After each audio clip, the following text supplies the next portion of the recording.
ইসলাম ধর্মে নারীদের কোনো অর্থনৈতিক দায়বদ্ধতা নেই। একটা পরিবারের যাবতীয় অর্থনৈতিক দায়িত্ব থাকে সেই পরিবারের পুরুষদের উপর, আর তাই জীবনযাপনের জন্য নারীকে উপার্জন করতে হবে না। তবে বাস্তবে দেখা যায় যে অর্থনৈতিক অসচ্ছলতার কারণে এখন এটা সম্ভব না। সেক্ষেত্রে নারীরা উপার্জন করতে পারে। এখানেও কেউ তাকে কাজের জন্য জোর করবে না। সেই নারী নিজের থেকেই কাজ করবে, নিজের ইচ্ছাতেই উপার্জন করবে। যে পেশাগুলোর কথা বললাম সেগুলো বাদে একজন নারী ঘরে বসেও কাজ করতে পারে। জামা কাপড় বানাতে পারে, এমব্রয়ডারি করতে পারে, হাড়ি পাতিল বানাতে পারে, ঝুড়ি বানাতে পারে ইত্যাদি। নারীরা এছাড়াও কাজ করতে পারে ছোটখাটো দোকান বা ফ্যাক্টরিতে, যেগুলো বানানো হয়েছে বিশেষ করে মহিলাদের জন্য। মহিলারা এমন জায়গায় কাজ করতে পারে যেখানে পুরুষ ও নারীর কাজের জন্য আলাদা জায়গা আছে, কারণ ইসলাম নারী ও পুরুষের অবাধ মেলামেশাকে অনুমতি দেয় না। নারীরা ব্যবসাও করতে পারে। ব্যবসায় যখন লেনদেন হয় যেখানে দেখা করার প্রয়োজন হবে বিদেশি পুরুষদের সাথে, না মেহরামের সাথে, সেখানে সে কাজটা করবে তার বাবা, ভাই, স্বামী বা ছেলের মাধ্যমে। এ ব্যাপারে উদাহরণ হিসেবে বলতে পারি বিবি খাদিজা রাদিয়াল্লাহু তাআলা আনহার কথা। তিনি ছিলেন আমাদের প্রিয় নবী মুহাম্মদ সাল্লাল্লাহু আলাইহি ওয়াসাল্লামের স্ত্রী। তিনি ছিলেন তার সময়ে সবচেয়ে সফল মহিলা ব্যবসায়ীদের মধ্যে একজন। তিনি তার ব্যবসায়িক লেনদেনগুলো করেছেন তার স্বামী নবীজি মুহাম্মদ সাল্লাল্লাহু আলাইহি ওয়াসাল্লামের মাধ্যমে।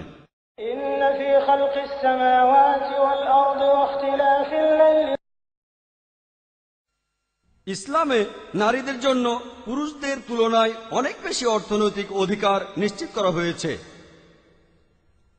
আমি আগেও বলেছিলাম যে অর্থনৈতিক দায়গুলো নারীর কাঁধে চাপানো হয়নি।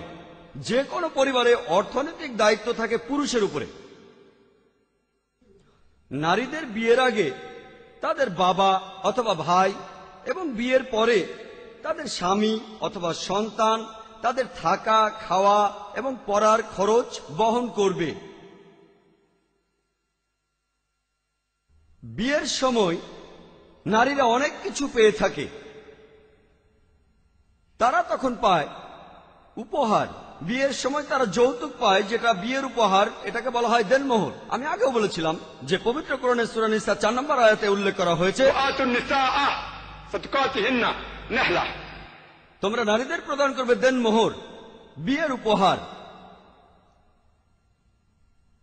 বিধিসম্মতভাবে কোনো বিয়ে অনুষ্ঠিত হতে গেলে দেনমোহর প্রদান আবশ্যিক। কিন্তু দুর্ভাগ্যজনকভাবে এখানে আমাদের মুসলিম সমাজে প্রায় সবাই সামান্য পরিমাণে দেনমোহর প্রদান করে এই ঝামেলা মেটাতে চায়। হয়তো তারা দিল 151 রুপি অথবা 786 রুপি দিল, আর বিয়ের অনুষ্ঠানে তারা লক্ষ লক্ষ টাকা খরচ করে ডেকোরেশনের পেছনে, বিভিন্ন রকম ফুল, লাঞ্চ অথবা ডিনার পার্টি ইত্যাদি জিনিসের পেছনে। ইসলাম ধর্মে দেনমোহরের ক্ষেত্রে সর্বনিম্ন সীমা বা সর্বোচ্চ সীমা বলে কিছু নেই।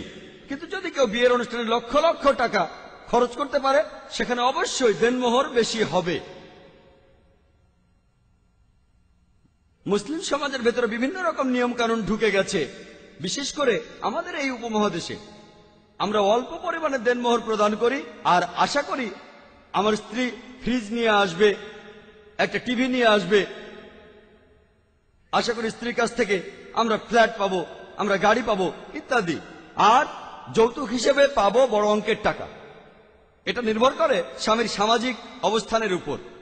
যদি গ্র্যাজুয়েট হয় তাহলে তারা আশা করে 1 লক্ষ টাকা, যদি ইঞ্জিনিয়ার হয় তাহলে আশা করে 3 লক্ষ, আর যদি ডাক্তার হয় তাহলে আশা করে 5 লক্ষ।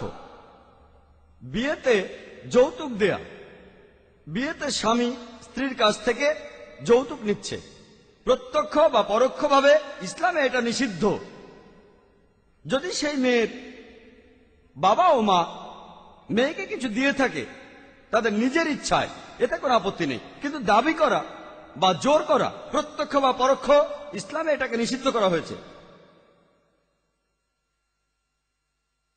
যদি কোনো নারী কাজ করে, যদিও এটা বাধ্যতামূলক না, সে যা উপার্জন করবে এটা সম্পূর্ণভাবে তার নিজের সম্পত্তি। তার একটা পয়সাও পরিবারের পেছনে খরচ করা লাগবে না, তবে যদি করতে চায় তাহলে করতে পারে।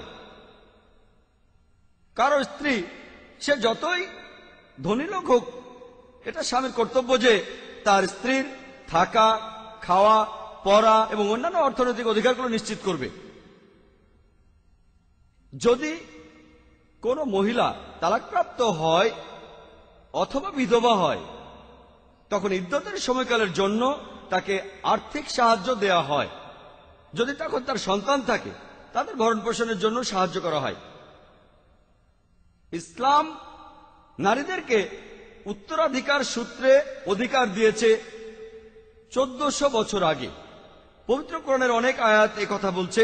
সূরা নিসা, সূরা বাকারা এবং সূরা মাইদার বিভিন্ন আয়াতে উল্লেখ আছে। একজন নারী হোক সে কারো স্ত্রী অথবা কারো মা অথবা কারো বোন অথবা কারো মেয়ে, সেই নারীরও সম্পত্তির অধিকার আছে। এই অধিকারটাকে স্থির করে দিয়েছেন আল্লাহ তাআলা পবিত্র কোরআনে। আমি এটাও জানি এই ব্যাপারটা নিয়ে প্রশ্ন আছে যে ইসলামে নারীদের যে সম্পত্তির অধিকার দেওয়া হয় সেটা অবিচার। এখানে আমার হাতে সময় কম, তাই বলতে পারছি না।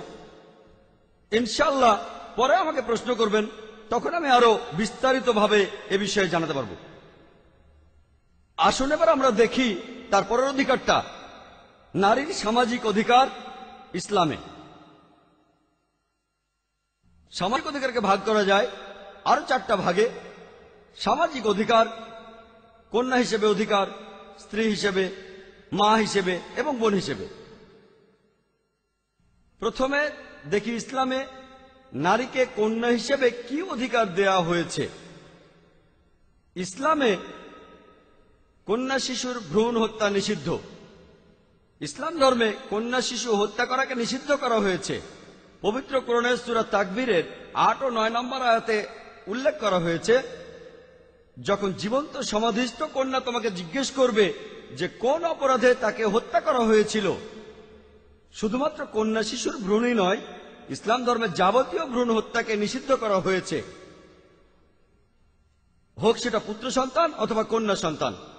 আর পবিত্র কোরআনে সূরা আনামের 151 নম্বর আয়াতে উল্লেখ করা হয়েছে যে দারিদ্র্যের ভয়ে তোমরা সন্তানকে হত্যা করবে না, কারণ আল্লাহ তোমাদেরকে রিজিক দিয়ে থাকেন এবং তোমার সন্তানদেরকেও।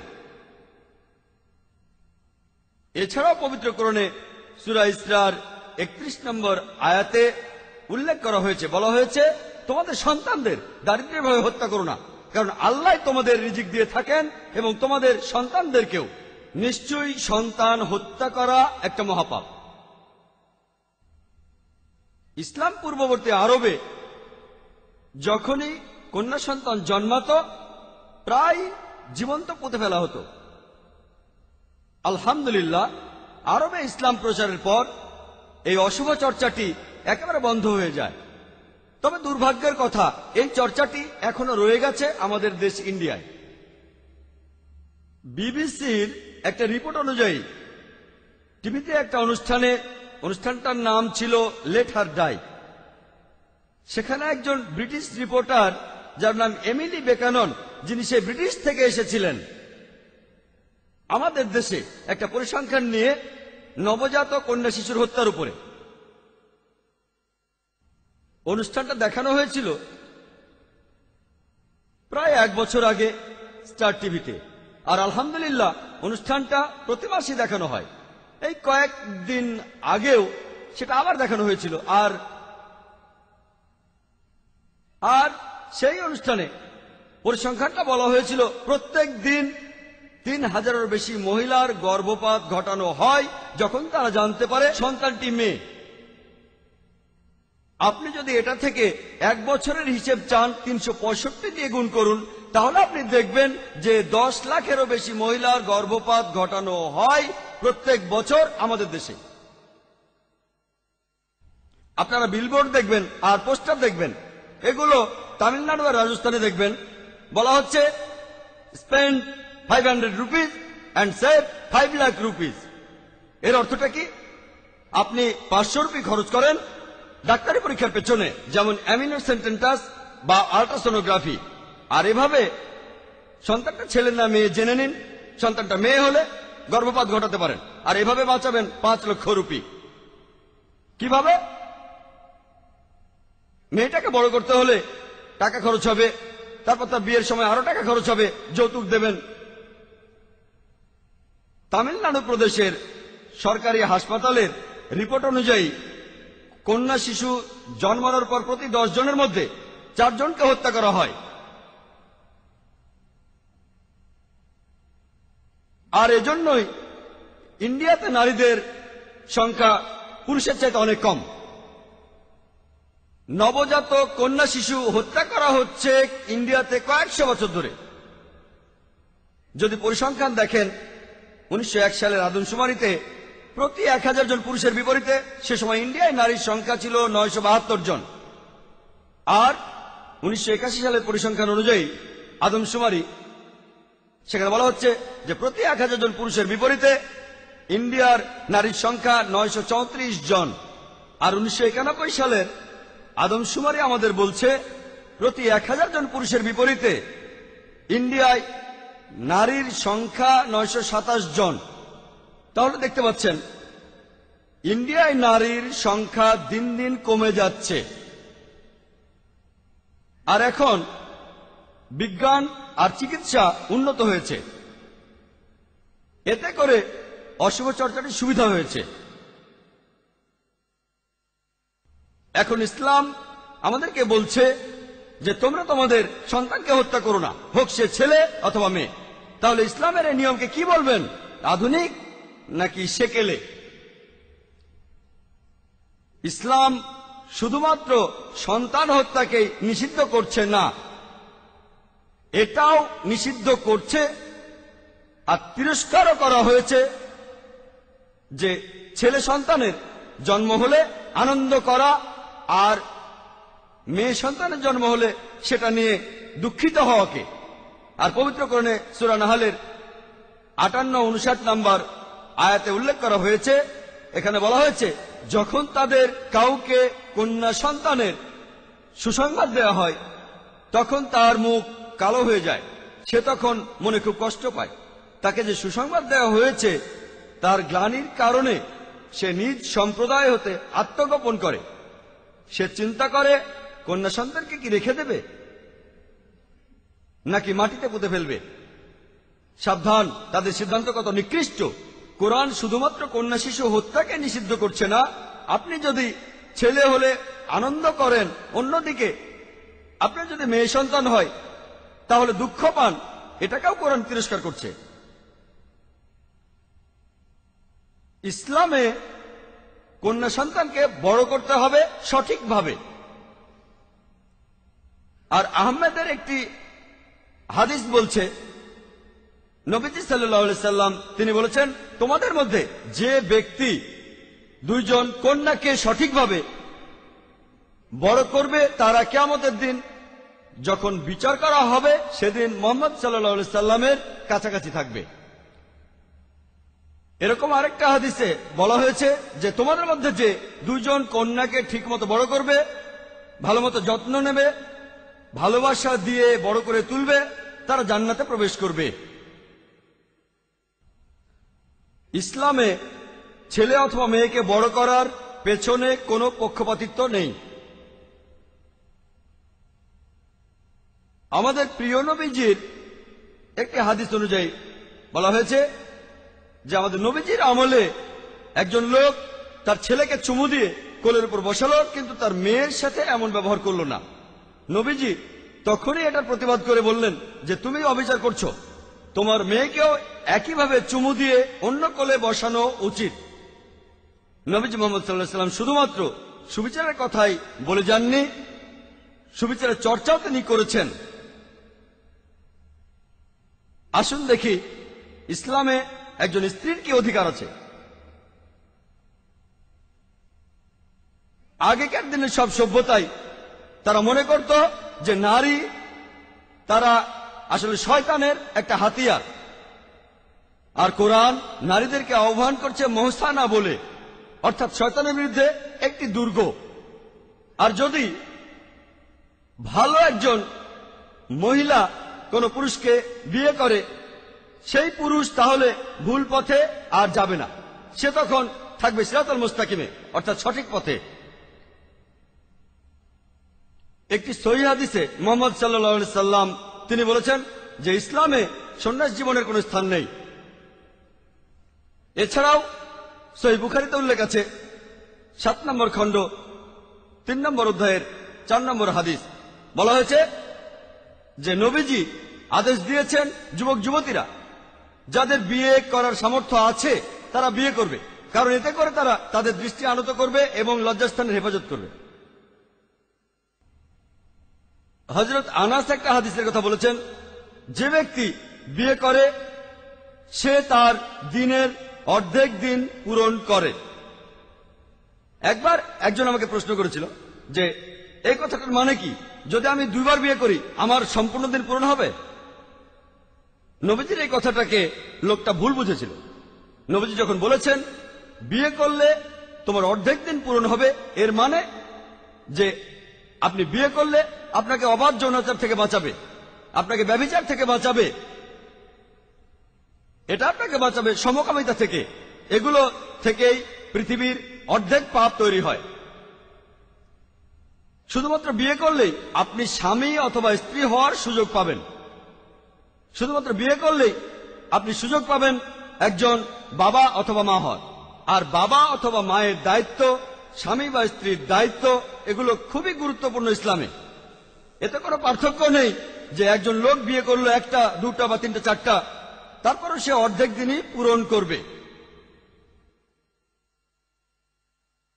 আর পবিত্র কোরআনে বলছে আমি স্বামী এবং স্ত্রীদের হৃদয়ে সৃষ্টি করেছি ভালোবাসা। পবিত্র কোরআনে সূরা রুমের 21 নম্বর আয়াতে উল্লেখ করা হয়েছে, বলা হয়েছে যে আমার নিদর্শনগুলির মধ্যে আমি তোমাদের জন্য তোমাদের মধ্যে থেকে সঙ্গী সৃষ্টি করেছি যাতে তোমরা শান্তিতে তাদের সাথে বসবাস করতে পারো, আর তোমাদের মধ্যে পারস্পরিক ভালোবাসা ও দয়া সৃষ্টি করেছি। পবিত্র কোরআনে সূরা নিসার 21 নম্বর আয়াতে উল্লেখ করা হয়েছে, এখানে বিবাহকে বলা হয়েছে মিসাক, পবিত্র চুক্তি, পবিত্র অঙ্গীকার। পবিত্র কোরআনে সূরা নিসার 19 নম্বর আয়াতে বলা হয়েছে নারীদেরকে জবরদস্তি উত্তরাধিকার গণ্য করা তোমাদের জন্য বৈধ নয়। তার অর্থ বিয়ে করতে 2 পক্ষেরই অনুমতি নেওয়ার প্রয়োজন আছে। এটা আবশ্যিক যে পুরুষ ও নারী দুজনেই বিয়ে করতে রাজি থাকবে। কেউ না, এমনকি মেয়ের বাবাও জোর করে মেয়েকে বিয়ে দিতে পারবে না তার ইচ্ছার বিরুদ্ধে। একটা হাদিস আছে সহিহ বুখারীতে 7 নম্বর খণ্ড 43 নম্বর অধ্যায়ের 69 নম্বর হাদিসে বলা হয়েছে যে একজন মহিলাকে তার বাবা জোর করেছিল তার ইচ্ছার বিরুদ্ধে বিয়ে করতে। মহিলা তখন নবীজির কাছে গেলেন এবং নবীজি বিয়েটা বাতিল করে দিলেন। আরেকটা হাদিস আছে ইবনে হাম্বল 2469 নম্বর হাদিস, বলা আছে যে একজন মহিলাকে তার বাবা জোর করে বিয়ে দিতে চাচ্ছিল। সেই মহিলা নবীজির কাছে গেলেন, নবীজি বললেন তুমি চাইলে বিয়ে করতে পারো অথবা যদি চাও তুমি এই বিয়েটা বাতিল করে দিতে পারো। তার অর্থ দুজনেরই অনুমতি নেওয়া, পুরুষ এবং নারীর, এটা আবশ্যিক। ইসলাম ধর্মে নারীকে ধরা হয় একজন হোমমেকার হিসেবে, তাকে এখানে হাউসওয়াইফ হিসেবে ধরা হয় না, কারণ কোন হাউজের সাথে তার বিয়ে হয়নি। অনেক মানুষই এই শব্দটা ব্যবহার করে, শব্দটা আসলে অর্থ না জেনেই। হাউসওয়াইফ মানে হাউজের স্ত্রী। তাহলে আশা করি যে এখন থেকে আমাদের বোনেরা নিজেদেরকে হাউসওয়াইফ না বলে হোমমেকার বলবেন।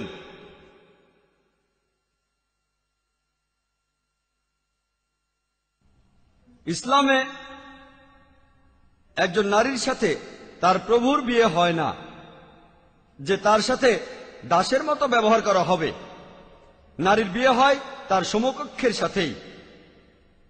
একটা হাদিসও এমন কথা বলছে, ইবনে হাম্বল হাদিস নম্বর 7396 বলা হয়েছে যে বিশ্বাসীদের মধ্যে সবচেয়ে নিখুঁত তারা যাদের চরিত্র ও ব্যবহার সবচেয়ে ভালো এবং যারা তাদের পরিবার ও স্ত্রীদের সাথে ভালো ব্যবহার করে। ইসলাম ধর্ম পুরুষ ও নারীকে সমান অধিকার দিয়েছে। এই একই কথা বলছেন শ্রদ্ধেয় জাস্টিস এম কাজী, যে কোরআনে পরিষ্কারভাবে আছে যে পুরুষ এবং নারী, স্বামী এবং স্ত্রী, তাদের অধিকার সমান সবগুলো ক্ষেত্রেই, শুধুমাত্র পরিবারের নেতৃত্ববাদে। পবিত্র কোরআনে বলা হয়েছে, সূরা বাকারার 228 নম্বর আয়াতে উল্লেখ করা হয়েছে, বলা হয়েছে যে পুরুষের উপর নারীদের ঠিক তেমনি ন্যায়সঙ্গত অধিকার আছে যেমন আছে তাদের উপর পুরুষদের, কিন্তু নারীদের চেয়ে বেশি মর্যাদা পুরুষের। আমি এ ব্যাপারে সম্পূর্ণ একমত যেটা জাস্টিস এম কাজী বললেন, যে বেশিরভাগ মুসলিমই এই আয়াতটার ভুল ব্যাখ্যা করছে যখন বলা হচ্ছে পুরুষের অধিক মর্যাদা আছে। আমি আগেও বলেছি, আপনারা কোরআনকে বিচার করবেন সামগ্রিকভাবে। আর পবিত্র কোরআনের সূরা নিসার 34 নম্বর আয়াতে উল্লেখ করা হয়েছে, বলা হয়েছে যে পুরুষরা তারা হলো নারীদের রক্ষাকারী ও কর্তা, কারণ আল্লাহ সুবহানাহু ওয়া তাআলা তাদের একজনকে অপরের উপর শ্রেষ্ঠত্ব দান করেছেন। পুরুষ তাদের ধন সম্পদ ব্যয় করে। মানুষ বলে যে কাম শব্দটার মানে শ্রেষ্ঠত্বের দিক থেকে উপরে, তবে সত্যি বলতে আরবি শব্দ কাম এসেছে আরবি শব্দ ইকামা থেকে। ইকামা মানে, যেমন ধরুন আপনি নামাজ পড়ার আগে ইকামা দেন, তখন উঠে দাঁড়ান, তাহলে ইকামা মানে উঠে দাঁড়ানো। তাহলে কাম দায়িত্বের দিক থেকে উপরে, এটা শ্রেষ্ঠত্বের দিক থেকে উপরে নয়। আর যদি আপনারা ইবনে কাসিরের ব্যাখ্যা পড়েন, তিনি বলেছেন যে কাওয়াম শব্দটার অর্থ দায়িত্বের দিক থেকে অধিক মর্যাদা সম্পন্ন, শ্রেষ্ঠত্বের দিক থেকে অধিক মর্যাদা সম্পন্ন নয়। আর এই দায়িত্ব স্বামী স্ত্রী দুজনের সম্মতিতেই ভাগাভাগি করে নেওয়া উচিত। পবিত্র কোরআনে সূরা বাকারার 187 নম্বর আয়াতে উল্লেখ করা হয়েছে, বলা হয়েছে হুন্না লিবাসুল লাকুম ওয়া আনতুম লিবাসুল লাহুন্না, যার অর্থ তোমাদের স্ত্রী তোমাদের পরিচ্ছদ এবং তোমরা তাদের পরিচ্ছদ। আমাদের জামা কাপড় পরার উদ্দেশ্যটা কি? পোশাকের উদ্দেশ্য হলো আচ্ছাদন এবং সৌন্দর্য। স্বামী এবং স্ত্রী তারা একে অন্যের দোষগুলোকে ঢেকে রাখবে এবং একে অন্যের সৌন্দর্য বাড়াবে। এই সম্পর্কটা অনেকটা হাত এবং গ্লাভসের মতো। পবিত্র কোরআন বলছে, যদি তোমার স্ত্রীকে পছন্দ নাও করো, তার সাথে ভালো ব্যবহার করো। পবিত্র কোরআনের সূরা নিসার 19 নম্বর আয়াতে উল্লেখ করা হয়েছে যে তোমাদের স্ত্রীদের সাথে তোমরা সৎভাবে জীবনযাপন করবে, যদিও তাদেরকে অপছন্দ করো। কারণ এমনও হতে পারে যে আল্লাহ যাতে কল্যাণ রেখেছেন, তোমরা তাকেই অপছন্দ করছো। যদি আপনার স্ত্রীকে অপছন্দ করেন, তারপরও তার সাথে আপনি ভালো ব্যবহার করবেন, তাহলে ইসলাম ধর্মে একজন স্ত্রীর অধিকার তার স্বামীর অধিকারের সমান। এখন আপনি ইসলামের এই আইনটাকে কি বলবেন, আধুনিক নাকি সেকেলে? এবার আমরা দেখি ইসলামে মায়ের অধিকার।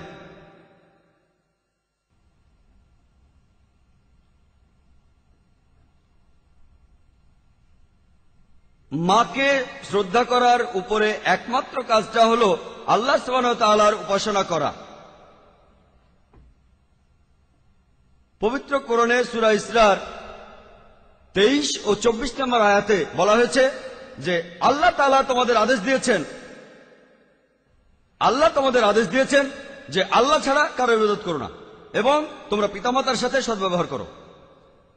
আর যদি তাদের একজন অথবা দুজনেই বার্ধক্যে উপনীত হয়, তাদেরকে ধমক দিয়ে কোনো রকম কথা বলো না, বরং শ্রদ্ধার সাথে ব্যবহার করো এবং তাদের সাথে সম্মানসূচক কথা বলো। তাদের প্রতি নম্রতায় অবনমিত হও এবং আল্লাহ তাআলার কাছে প্রার্থনা করো, হে প্রভু, তাদের প্রতি দয়া করো যেভাবে তারা শৈশবে আমাকে লালন করেছেন।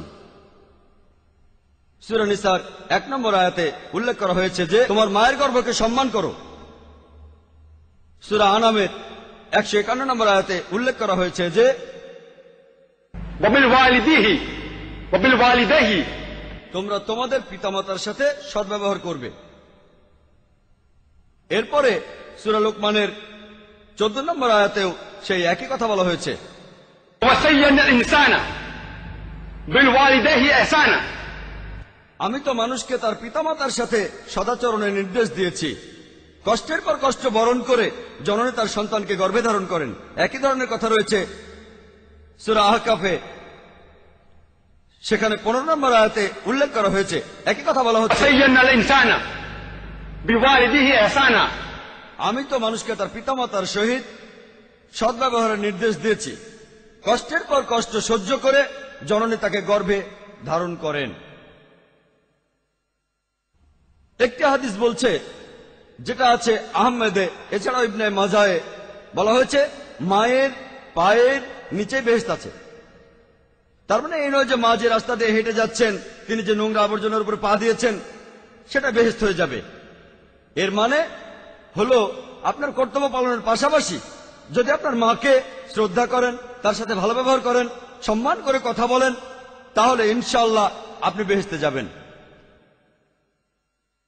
সহিহ বুখারীতে আরেকটা হাদিসের উল্লেখ আছে, 8 নম্বর খণ্ড 2 নম্বর অধ্যায়ের 2 নম্বর হাদিসে। এছাড়াও সহিহ মুসলিমে বলা হয়েছে যে একবার এক লোক নবীজির কাছে প্রশ্ন করল, এই পৃথিবীতে কাকে সবচেয়ে বেশি ভালোবাসা, শ্রদ্ধা এবং সাহচর্য দেওয়া উচিত? নবীজি উত্তর দিলেন, তোমার মা। তারপর কাকে? তোমার মা। এরপর কাকে? তোমার মা। লোকটা চতুর্থবারের মতো প্রশ্ন করলো, তারপর কাকে?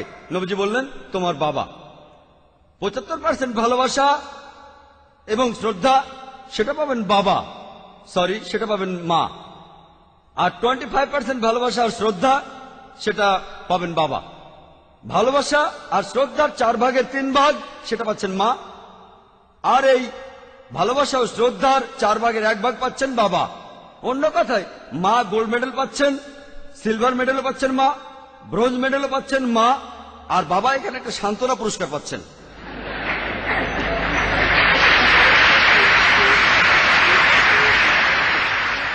আমার ভালো লাগছে যে আপনারাও কথাটা পছন্দ করেছেন, আর এরকম না হলে আমি হয়তো ক্ষমা চাইতাম। যদি আপনাদের কাউকে আঘাত দিয়ে থাকি আমি দুঃখিত। ইসলামও আমাকে এই কথাই বলে, তবে আমি খুশি যে এখানে আমার ভাইয়েরা আপনারাও ইসলাম পছন্দ করেছেন, আলহামদুলিল্লাহ। আসুন এবার দেখি ইসলামে বোনকে কি অধিকার দেওয়া হয়েছে। পবিত্র কোরআনে সূরা তাওবার 71 নম্বর আয়াতে উল্লেখ করা হয়েছে, বলা হয়েছে والمؤمنون والمؤمنات بعضهم أولياء بعض। যে মুমিন পুরুষ ও নারী তারা একে অপরকে রক্ষা ও সাহায্য করবে। এখানে আউলিয়া শব্দের অর্থ সাহায্যকারী ও রক্ষাকারী। তারা একে অপরকে সাহায্য ও রক্ষা করবে। এক কথায়, তাদের মধ্যে অন্য কোনো সম্পর্ক না থাকলে তারা পরস্পর ভাই বোন। নবীজি মুহাম্মদ সাল্লাল্লাহু আলাইহি সাল্লাম বলেছেন, নারীরা হলো সাকাত। সাকাত অর্থ বোন, এটার আরেকটা অর্থ অর্ধেক। আর মানুষ জাতীয় 2 ভাগে বিভক্ত, পুরুষ ও নারী। এখানে তাদের বলা হচ্ছে অর্ধেক আর বলা হচ্ছে বোন। ইসলামে নারীদের সামাজিক অধিকার নিয়ে এভাবে আরো অনেক কথাই বলা যায়, তবে সময়ের স্বল্পতার কারণে আমি হয়তো অনেক গুরুত্বপূর্ণ বিষয় নিয়ে কথা বলতে পারবো না এখানে, যেমন বহুবিবাহ, যেমন তালাক, অনেক কিছু। আমি আমার লেকচারে অন্যান্য বিষয় নিয়ে বেশি বলবো, কারণ অভিজ্ঞতা আমাকে বলে এই বিষয় নিয়ে ইনশাআল্লাহ আমি প্রশ্নোত্তর পর্বের সময় কথা বলবো। আশা করছি আপনারা এই বিষয়ে প্রশ্ন করবেন, আর আপনাদের যেসব বিষয় জানা দরকার আমি সাধ্যমতো সেগুলো চেষ্টা করে যাব উত্তর দিতে। আসুন এবার দেখি, আসুন এবার আমরা ইসলামের নারীদের শিক্ষা গ্রহণের অধিকারটা দেখি। একেবারে প্রথমে কোরআনের যে 5টা আয়াত নাজিল হয়েছিল সেটা আছে সূরা আলাকে বা সূরা ইকরায়। এই সূরার 1 থেকে 5 নম্বর আয়াতে বলা হয়েছে, ইকরা বিসমি রাব্বিকা আল্লাযী খালাক, পড়ো, পাঠ করো তোমার প্রতিপালকের নামে। খালাকাল ইনসান আমিন আলাক, যিনি মানুষকে সৃষ্টি করেছেন জমাট বাঁধা রক্ত হতে, জোকের মতো বস্তু থেকে। ইকরা ওয়া রাব্বুকাল আকরাম, পাঠ করো আর তোমার প্রতিপালক মহামহিমান্বিত। আল্লাহ জি আল্লামা বিল কালাম, যিনি কলমের সাহায্যে শিক্ষা দিয়েছেন। আল্লাহ আল ইনসান মা আলাম ইয়া আলাম, শিক্ষা দিয়েছেন মানুষ জাতিকে যা সে জানতো না।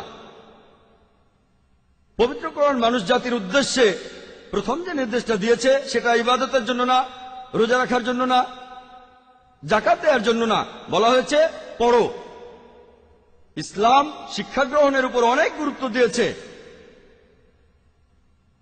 নবীজি সাল্লাল্লাহু আলাইহি ওয়াসাল্লাম আদেশ দিয়েছেন বাবা এবং মাকে যে তাদের কন্যারা তারা যেন ধর্মীয় শিক্ষা লাভ করতে পারে। একজন মহিলার বিয়ে হওয়ার পরে এটা তার স্বামীর কর্তব্য যে তাকে ধর্মীয় শিক্ষায় শিক্ষিত করতে হবে। যদি স্বামী নিজে না করতে পারে আর স্ত্রী চাইলে স্বামী তাকে অন্য কোথাও গিয়ে ধর্মীয় শিক্ষা লাভ করার সুযোগ করে দেবেন। সহিহ বুখারীতে বলা হয়েছে নবীজির সময়ে মহিলারা জানার ব্যাপারে খুবই আগ্রহী ছিলেন। একদিন তারা নবীজিকে বলল, আপনার চারপাশে সাধারণত পুরুষরা ঘিরে থাকে, আপনি আমাদেরকে একটা দিন সময় দিন যাতে করে আমরাও আপনাকে বিভিন্ন প্রশ্ন করতে পারি। নবীজি রাজি হয়েছিলেন। নবীজি নিজে যাওয়ার পাশাপাশি মাঝে মধ্যে তাঁর সাহাবীগণকেও পাঠাতেন মহিলাদের কাছে তাদের বিভিন্ন প্রশ্নের উত্তর দেওয়ার জন্য। চিন্তা করুন, 1400 বছর আগে যখন নারীদের কোনো সম্মান দেওয়া হতো না, তাদেরকে ধরা হতো অস্থাবর সম্পত্তি, সেখানে পড়াশোনা অনেক দূরের কথা। ইসলাম সে সময়ে নারীদেরকে শিক্ষাদানের কথা বলেছে। ইসলাম ধর্মে এমন অনেক বিশেষজ্ঞই আছেন যারা হচ্ছেন নারী। এ ব্যাপারে সবচেয়ে শ্রেষ্ঠ উদাহরণ হল বিবি আয়েশা, আল্লাহ তাকে শান্তিতে রাখুন। তিনি ছিলেন ইসলামের প্রথম খলিফা হযরত আবু বকরের মেয়ে, আল্লাহ তাকেও শান্তিতে রাখুন। এছাড়াও তিনি ছিলেন নবীজি মুহাম্মদ সাল্লাল্লাহু আলাইহি ওয়াসাল্লামের স্ত্রী। বিবি আয়েশা বিভিন্ন সময় সাহাবীগণকে, অনেক সময় খলিফাগণকেও বিভিন্ন উপদেশ দিয়েছেন। তার একজন বিখ্যাত ছাত্র উরওয়া ইবনে আল জুবায়ের, তিনি বলেছেন, আমি আরবের ইতিহাসে বিবি আয়েশার চেয়ে জ্ঞানী কাউকে দেখিনি, হোক সেটা কোরআনের শিক্ষার ক্ষেত্রে বা দায়িত্ব কর্তব্য পালনের ক্ষেত্রে, ন্যায় অন্যায় বিচারের ক্ষেত্রে অথবা সাহিত্যকর্মের ক্ষেত্রে, এমন কাউকেই দেখিনি। তিনি শুধুমাত্র ধর্মীয় বিষয়গুলোতে বিশেষজ্ঞ ছিলেন না, ঔষধের উপরে ছিল তার অগাধ জ্ঞান। যখনই আমাদের নবীজির কাছে বিদেশি লোকজন আসতেন আর কথা বলতেন, বিবি আয়েশা সেগুলো মনে রাখতেন। এছাড়া তিনি অঙ্কেও খুব ভালো ছিলেন। অনেক সময় সাহাবীগণ তার কাছে আসতেন মিরাত সম্পর্কে সমস্যা সমাধানের জন্য, অর্থাৎ সম্পত্তি ভাগাভাগি, যে সম্পত্তির উত্তরাধিকাররা কে কি পরিমাণে সেই সম্পত্তির ভাগ পাবেন। বিবি আয়েশা বিভিন্ন সময় 4 জন খলিফাকে বিভিন্ন উপদেশ দিয়েছেন, সাহাবাগণকেও দিয়েছেন। এছাড়া বিবি আয়েশা বিভিন্ন সময় উপদেশ দিয়েছেন আবু হুরায়রা রাদিয়াল্লাহু তাআলা আনহুকে। আর বিবি আয়েশা বর্ণনা দিয়েছেন সব মিলিয়ে 2210টি হাদিসে। আর এছাড়াও কথা বলেছেন আবু মুসা, যিনি ছিলেন বিখ্যাত বিচারক। তিনি বলেছেন যে যখনই আমরা সাহাবীগণ কোন বিষয়ে কিছু জানতে চাইতাম, আমরা তখন চলে যেতাম হযরত আয়েশা রাদিয়াল্লাহু তাআলা আনহার কাছে, আর দেখা যেত যে তিনি সে বিষয়ে জানতেন। বিবি আয়েশা সে সময় 88 জনেরও বেশি পণ্ডিতের শিক্ষক ছিলেন। এক কথায় তিনি ছিলেন পণ্ডিতদের পণ্ডিত। এমন আরো উদাহরণ আছে, যেমন বিবি সাফিয়া রাদিয়াল্লাহু তাআলা আনহা, তিনি ছিলেন নবীজির স্ত্রী। তিনি বিশেষজ্ঞ ছিলেন ফিকহের উপরে, ইসলামিক ব্যবহার শাস্ত্র। আর ইমাম আন-নাওয়ীর মতে তিনি ছিলেন সে সময়ের সবচেয়ে মেধাসম্পন্ন মহিলা। আরেকটা দৃষ্টান্ত উম্মে সালমা রাদিয়াল্লাহু তাআলা আনহা, তিনিও ছিলেন আমাদের নবীজির স্ত্রী। আর ইবনে হাজার বলেছেন যে তিনি 32 জন শিক্ষককে শিক্ষা দিয়েছেন। এমন আরো উদাহরণ আছে। ফাতিমা বিনতে কায়েস, তিনি একবার ফিকা নিয়ে কথা বলেছিলেন পুরো একদিন হযরত আয়েশা ও হযরত ওমরের সাথে, আল্লাহ তাদের দুজনকে শান্তিতে রাখুন, কিন্তু তারপরও তারা তাকে ভুল প্রমাণ করতে পারেনি। ইমাম আন-নাওয়ীর মতে তিনি একেবারে প্রথমে হিজরত করেছিলেন আর তিনি অনেক বিষয়ে জানতেন। আরেকটা দৃষ্টান্ত হলেন উম্মে সামিল। যিনি ছিলেন আনাসের মা, তিনি ইসলামের দাওয়ার ক্ষেত্রে একজন বিশেষজ্ঞ ছিলেন। এছাড়া বলা যায় সৈয়দা নাফিসার কথা, তিনি ছিলেন হাসানের নাতনি। এছাড়াও বলা হয় যে তিনি শিক্ষা দিয়েছিলেন ইমাম শাফিকে, যিনি ইসলামের বিভিন্ন মাযহাবের একটা প্রবর্তক। এছাড়াও অনেক দৃষ্টান্ত আছে, যেমন উম্মে আর দারদা, যিনি ছিলেন আবু আর দারদার স্ত্রী, তিনি বিজ্ঞানের উপর বিশেষজ্ঞ ছিলেন। আর ইমাম বুখারীও বলে গিয়েছেন যে তিনি তার কর্মক্ষেত্রে খুবই দক্ষ ছিলেন। এমন আরো অনেক দৃষ্টান্ত আছে। যে সময়ে মহিলাদের সম্মান দেখানো হতো না, যে সময়ে মেয়েদেরকে জন্মের পর জীবন্ত কবর দিত, আর সেই সময়ে ইসলামে মহিলারা বিশেষজ্ঞ ছিলেন ঔষধপত্রের ক্ষেত্রে, বিজ্ঞানের ক্ষেত্রে, ধর্মীয় বিষয়ের ক্ষেত্রে। এখন ইসলাম বলে যে প্রত্যেক নারীকে শিক্ষিত হতে হবে। তাহলে ইসলামের এই আইনকে কি বলবেন আপনি, আধুনিক নাকি সেকেলে? আসলে এবার দেখি ইসলামে নারীদের আইনগত কি কি অধিকার দেওয়া হয়েছে। ইসলামিক আইন অনুযায়ী পুরুষ এবং নারী তারা সমান। শরিয়া পুরুষ এবং নারী উভয়েরই জানমালের নিরাপত্তা দেয়। যদি কোনো পুরুষ কোনো নারীকে হত্যা করে, সেই পুরুষকে সেক্ষেত্রে কঠিন শাস্তি দেওয়া হবে, অর্থাৎ কিসাসের বিধান অনুযায়ী মৃত্যুদণ্ড। পবিত্র কোরআনে সূরা বাকারার 178 ও 179 নম্বর আয়াতে উল্লেখ করা হয়েছে সেই পুরুষকেও হত্যা করা হবে। একইভাবে যদি কোনো নারী হত্যা করে, তাকেও হত্যা করা হবে। ইসলাম ধর্মে কিসাসের বিধান অনুযায়ী পুরুষ এবং মহিলা, এখানে ক্ষয়ক্ষতিটা হোক চোখের অথবা নাকের অথবা শরীরে, তারা দুজনকেই সমান শাস্তি ভোগ করতে হবে। আর যদি হত্যাকারীর যিনি অভিভাবক, তিনি যদি নারীও হন, তিনি যদি বলেন হত্যাকারীকে ক্ষমা করে দাও, আর এজন্য তিনি যদি কোনো ক্ষতিপূরণ দিতে রাজি থাকেন, তার মতামতটাকে বাতিল করে দেওয়া যাবে না, ক্ষতিপূরণটা নিতে হবে।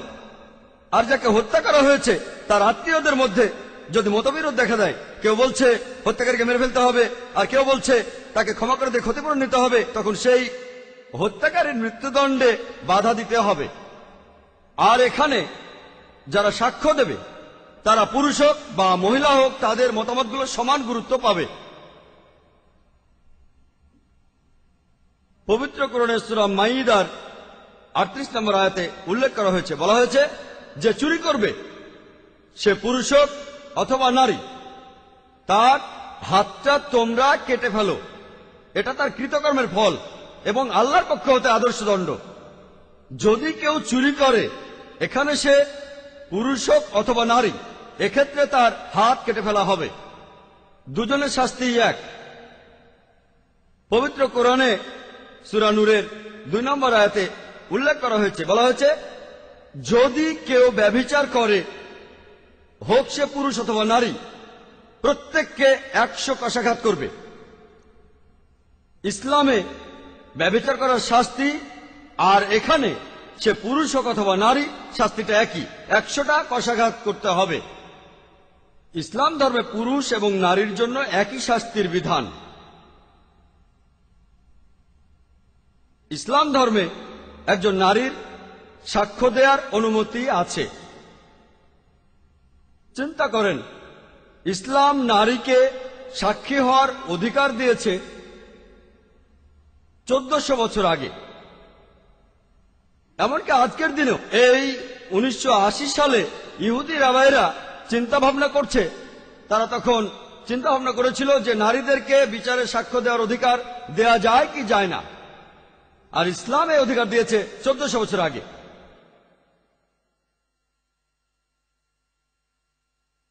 পবিত্র কোরআনের সূরা নূরের 4 নম্বর আয়াতে উল্লেখ করা হয়েছে, বলা হয়েছে যদি তোমাদের কেউ কোন নারীর সতীত্ব নিয়ে অভিযোগ করে, তাহলে 4 জন সাক্ষী আনো। সাক্ষীরা প্রমাণ করতে না পারলে তাদেরকে 80টি কষাঘাত করবে। ইসলামে ছোট অপরাধে 2 জন সাক্ষী লাগবে, বড় অপরাধ হলে 4 জন সাক্ষী লাগবে। ইসলাম অনুযায়ী কোন নারীকে মিথ্যে অপবাদ দেওয়া বড় অপরাধ, সেজন্য এক্ষেত্রে 4 জন সাক্ষী লাগবে। এখনকার দিনে আধুনিক সমাজে দেখবেন পুরুষরা নারীদের বিভিন্ন অপবাদ দিচ্ছে, নারীদেরকে তারা বিভিন্ন নামে ডাকে, তাদের পতিতা নামেও ডাকে, এদের কোনো শাস্তি হচ্ছে না। ইসলামী কোন রাষ্ট্রে কোন পুরুষ জনসম্মুখে কোন নারীকে পতিতা বললে বা অপবাদ দিলে সেই নারী যদি তাকে আদালতে নিয়ে যায়, আর যদি সেই পুরুষ 4 জন সাক্ষী আনতে না পারে অথবা তাদের একজনের সাক্ষ্য মিথ্যে প্রমাণিত হয়, তাদের প্রত্যেকের শাস্তি হবে 80টা করে চাবুক। আর ভবিষ্যতে তাদের সব সাক্ষ্যই বাতিল হবে। ইসলাম নারীর সতীত্বের প্রতি অনেক বেশি গুরুত্ব দিয়েছে। কোন মহিলা বিয়ে করলে সে সাধারণত তার স্বামীর নাম ব্যবহার করে। ইসলামে একটা সুযোগ দেওয়া আছে, সে তার স্বামীর নামটা নিতে পারে, তার স্বামীর নামটা সে ব্যবহার করতে পারে অথবা বিয়ের আগের নামটা ব্যবহার করতে পারে। আর ইসলামও বলছে আগের নামটাই ব্যবহার করতে।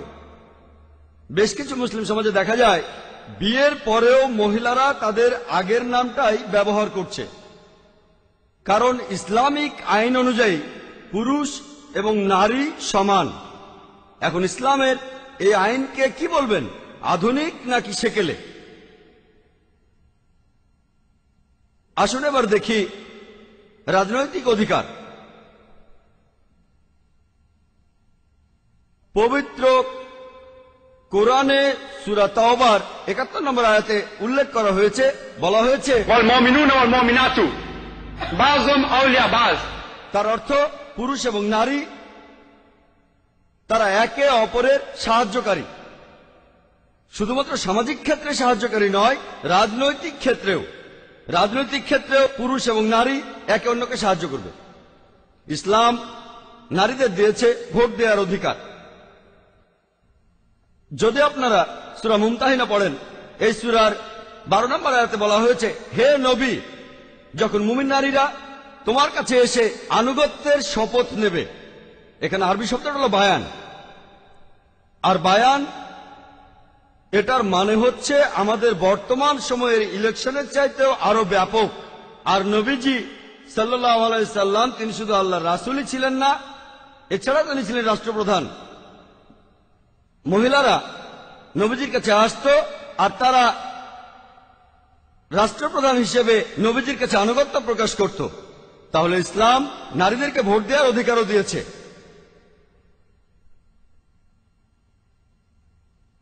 নারীরা আইন প্রণয়নেও অংশ নিতে পারে। আরেকটা বিখ্যাত হাদিস বলছে যে হযরত ওমর রাদিয়াল্লাহু তাআলা আনহু তিনি সাহাবাদের সাথে আলোচনা করছিলেন যে দেনমোহরের একটা সর্বোচ্চ সীমা ধার্য করা উচিত, কারণ এতে করে যুবকরা বিয়ে করতে উৎসাহিত হবে। একজন মহিলা পেছনের সারি থেকে প্রতিবাদ করে বলে উঠল, যখন পবিত্র কোরআনের সূরা নিসার 20 নম্বর আয়াতে বলছে যে তোমরা এমনকি অগাধ সম্পত্তিও দিতে পারো, অগাধ সোনা দিতে পারো দেনমোহর হিসেবে। কোরআন যখন দেনমোহরের সীমা বেঁধে দেয়নি, সেখানে ওমর এই সীমা নির্ধারণের কে? আল্লাহ তাকে শান্তিতে রাখুন। আর তখনই হযরত ওমর রাদিয়াল্লাহু তাআলা আনহু বললেন, ওমর ভুল বলেছে, এই মহিলার কথা ঠিক। চিন্তা করেন, মহিলা ছিলেন একজন সাধারণ নারী। যদি সেই মহিলা বিখ্যাত কেউ হতেন তাহলে হাদিসে তার নাম উল্লেখ করা থাকতো। যেহেতু হাদিসে সেই মহিলার নাম উল্লেখ নেই, আমরা ধরে নিতে পারি তিনি ছিলেন সাধারণ একজন মহিলা। তার মানে একজন সাধারণ মহিলাও রাষ্ট্রের প্রধান খলিফার কথার প্রতিবাদ করতে পারত। এখানে এভাবে বলা যায় যে সেই মহিলা সংবিধানের আইন ভাঙার ব্যাপারে প্রতিবাদ করেছিল, কারণ কোরআন হলো মুসলিমদের সংবিধান। তার অর্থ একজন নারী আইন প্রণয়নেও অংশগ্রহণ করতে পারে। নারীরা যুদ্ধক্ষেত্রেও অংশগ্রহণ করেছে। সহিহ বুখারীতে একটা পুরো অধ্যায় আছে যেখানে যুদ্ধক্ষেত্রে নারীদের কথা বলা হয়েছে। নারীরা সৈনিকদের পানি আর প্রাথমিক চিকিৎসা দিয়েছে। আর সেখানে নসিবা নামে একজন মহিলার কথা উল্লেখ করা আছে। ওহুদের যুদ্ধে যারা নবীজিকে রক্ষা করেছিলেন তিনি তাদের মধ্যে একজন। পবিত্র কোরআন বলছে পুরুষ হল নারীর রক্ষাকারী। স্বাভাবিক পরিস্থিতিতে নারীরা যুদ্ধক্ষেত্রে যাবে না, এটা পুরুষদের দায়িত্ব। তবে প্রয়োজন পড়লে তেমন অবস্থায় নারীদের অনুমতি দেওয়া হয়েছে, তারা যুদ্ধক্ষেত্রে যেতে পারবে, তা না হলে না। আর এরকমটা হলে আমাদের অবস্থাটাও হয়ে যাবে আমেরিকার মতো। আর আমেরিকায় নারীরা যুদ্ধক্ষেত্রে গিয়ে যুদ্ধে অংশ নিত সেই 1901 সাল থেকে। তবে তারা সরাসরি যুদ্ধ করত না, তারা সেখানে দায়িত্ব পালন করত নার্সের। পরবর্তীতে নারীবাদী আন্দোলন শুরু হয়ে গেল, আর সেটা ছিল 1973 সাল। তারা সেখানে দাবি করল কেন নারীদের সরাসরি যুদ্ধে অংশগ্রহণ করতে দেয়া হবে না। তারপর আমেরিকার সরকার অনুমতি দিল 1976 সালের পরে যে নারীরা এখন থেকে সরাসরি যুদ্ধে অংশগ্রহণ করতে পারবে। আর গত বছরে ডিফেন্স ডিপার্টমেন্টের একটা রিপোর্ট অনুযায়ী, আমেরিকার ডিফেন্স ডিপার্টমেন্টের রিপোর্ট, এটা প্রকাশিত হয়েছিল 1993 সালের 23শে এপ্রিল। বলা হয়েছে যে একটা সম্মেলনে 90 জনেরও বেশিকে যৌন নিপীড়ন করা হয়েছে, আর এদের মধ্যে 83 জন হলো মহিলা। এজন্য 117 জন অফিসারকে নিয়ম ভঙ্গের অভিযোগে অভিযুক্ত করা হয়েছে। চিন্তা করেন, মাত্র একটা সম্মেলনে 83 জন মহিলার উপর যৌন নির্যাতন হয়েছে। এই 117 জন অফিসারের অপরাধটা কি ছিল? এই মহিলাদের কাপড় খুলে দৌড়াতে বলেছিল, তাদেরকে বাধ্য করেছিল প্যারেড করতে নগ্ন হয়ে, এমনকি তাদের লজ্জাস্থানও অনাবৃত ছিল। তারা জনসমক্ষে সংগ্রাম করতে বাধ্য হয়েছিল। এটাকে কি আপনারা নারীর অধিকার বলবেন? যদি আপনারা ভাবেন এটাই হলো নারীর অধিকার, তাহলে আপনারা আপনাদের অধিকার নিয়ে থাকুন। আমরা চাই না আমাদের বোন, মেয়ে অথবা মায়ের উপর যৌন নির্যাতন হোক। তখন আমেরিকান পার্লামেন্টে কথা উঠেছিল, আর প্রেসিডেন্ট বিল ক্লিনটন তিনি নিজে এর জন্য ক্ষমা চেয়েছিলেন। সবার কাছে ক্ষমা চেয়ে বলেছিলেন প্রয়োজনীয় ব্যবস্থা নেওয়া হবে। আর পলিটিশিয়ানরা যখন বলে যে ব্যবস্থা নেওয়া হবে, তখন জানেনই তো কি হয়। তাহলে ইসলাম নারীদের যুদ্ধ করার অনুমতি দেয় যখন প্রয়োজন হবে, তবে সেই সময় তারা তাদের ইসলামিক হিজাব পালন করবে, আর ইসলামিক ভদ্রতা সেটাও মেনে চলবে। আমার এই লেকচার শেষ করার আগে আমি একটা উদাহরণ দেব। আমার লেকচারের শুরুতে বলেছিলাম ইসলাম পুরুষ এবং নারীর সাম্যতায় বিশ্বাস করে। সাম্যতা, এটার অর্থ এখানে অভিন্নতা নয়। মনে করুন একটা ক্লাসরুমে দুইজন ছাত্র এ আর বি কোন একটা পরীক্ষায় দুজনেই প্রথম হলো। তারা দুজনেই 100-র ভেতরে 80 নম্বর পেল, 80% মার্কস। ক্লাসের 100 জন ছাত্রের মধ্যে দুজন প্রথম হলো, এ আর বি। যদি আর প্রশ্নগুলোর উত্তর দেখেন, প্রশ্নপত্রে মোট 10টা প্রশ্ন ছিল, প্রত্যেক প্রশ্নে 10 নম্বর। 1 নম্বর প্রশ্নে স্টুডেন্ট এ সে 10-এর মধ্যে 9 পেয়েছে, আর স্টুডেন্ট বি 10-এর মধ্যে 7 পেয়েছে। তাহলে 1 নম্বর প্রশ্নে স্টুডেন্ট এ বি এর চেয়ে উপরে আছে। 2 নম্বর প্রশ্নে স্টুডেন্ট এ 10-এর মধ্যে 7 পেয়েছে, আর স্টুডেন্ট বি 10-এর মধ্যে 9 পেয়েছে। স্টুডেন্ট বি স্টুডেন্ট এর উপরে আছে এই 2 নম্বর প্রশ্নে। 3 নম্বর প্রশ্নে তারা দুজনেই 10-এর মধ্যে 8 পেল, আর দুজনেই সমান। তাহলে নম্বরগুলো যোগ করলে এই 10টা প্রশ্নে দেখা যাবে স্টুডেন্ট এ আর বি দুজনেই 180 পেয়েছে। তাহলে এক কথায় স্টুডেন্ট এ আর বি সব মিলিয়ে সমান। কিছু কিছু প্রশ্নে এ বি এর চেয়ে এগিয়ে আছে, আর কিছু প্রশ্নে বি এর চেয়ে এগিয়ে আছে, আর কিছু প্রশ্নে দুজনেই সমান পেয়েছে। আর একইভাবে আরেকটা উদাহরণ দেই যে আল্লাহ পুরুষকে বেশি শারীরিক শক্তি দিয়েছেন।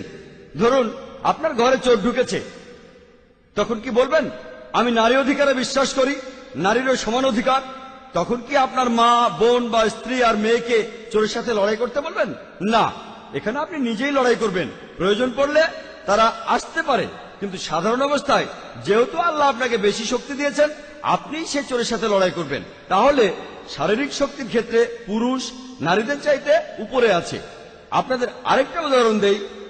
যখন মা ও বাবাকে শ্রদ্ধা করার কথা বলা হচ্ছে, সেখানে বলা আছে যে সন্তানরা তাদের মাকে তাদের বাবার চাইতে 3 গুণ বেশি শ্রদ্ধা করবে। এখানে নারী পুরুষদের চাইতে উপরে অবস্থান করছে। সব মিলিয়ে তারা দুজনেই সমান। ইসলাম পুরুষ ও নারীর সাম্যতায় বিশ্বাস করে, অভিন্নতা নয়। ইসলামে পুরুষ এবং নারী সবকিছু মিলিয়ে সমান। আমি এখানে সংক্ষেপে বললাম, বিস্তারিত নয়। জাস্টিস কাজীও যেভাবে বলেছেন, সময়ের স্বল্পতার কারণে বিস্তারিতভাবে বলতে পারলাম না। এখানে আমি খুবই সংক্ষেপে ইসলামে নারীর অধিকারের কথা বললাম। আর এখন অনেক মুসলিম সমাজ এগুলো মেনে চলছে না। আর অনেক মুসলিম সমাজই নারীদেরকে তাদের অধিকারগুলো দেয়নি। তারা কোরআন এবং সুন্নাহ থেকে দূরে সরে গেছে। এখানে পশ্চিমা বিশ্বই এর জন্য অনেকাংশে দায়ী। এই পশ্চিমা সমাজের কারণেই অনেক মুসলিম সমাজ হয়ে গেছে খুবই রক্ষণশীল, খুবই সতর্ক। এভাবে হয়ে গেছে তারা চরমপন্থী, আর কোরআন সুন্নাহ থেকে দূরে সরে গেছে তারা। আর অন্যদিকে কিছু কিছু মুসলিম সমাজ পশ্চিমা বিভিন্ন সংস্কৃতি অনুসরণ করে চলছে। আমি পশ্চিমা সমাজকে বলতে চাই, আপনারা যদি ইসলামে নারীর অধিকারগুলো দেখেন কোরআন আর সুন্নাহ অনুযায়ী, তাহলে বুঝতে পারবেন এটাই আধুনিক সেকেলে নয়। সবশেষে আমি তাদেরকে ধন্যবাদ জানাতে চাই যারা আমাকে সহযোগিতা করেছেন। যদি একজনকে ধন্যবাদ জানাই, যার কারণে আজ আমি এখানে, তিনি হলেন আমার মা, মিসেস রোশন নায়েক। আর আমার মায়ের ভালোবাসা, যত্ন আর উপদেশে আমি আজকে এখানে। এটা খুব অবিচার হবে যদি আমার বাবা ডক্টর আব্দুল করিম নায়েকের কথা না বলি। এছাড়াও আমার পরিবারের অন্যান্য সদস্য, বিশেষ করে আমার ভাই ডক্টর মোহাম্মদ নায়েক, এছাড়াও আরেকজন হলেন আমার স্ত্রী, যিনি আমাকে উৎসাহ দিয়েছেন গত 1 বছর ধরে বিয়ে হওয়ার পর থেকেই। এই কারণেই আমি এই বিষয়টা নিয়ে অনেক গবেষণা করতে পেরেছি। ওয়া আখির দাওয়ানা আলহামদুলিল্লাহি রাব্বিল আলামিন।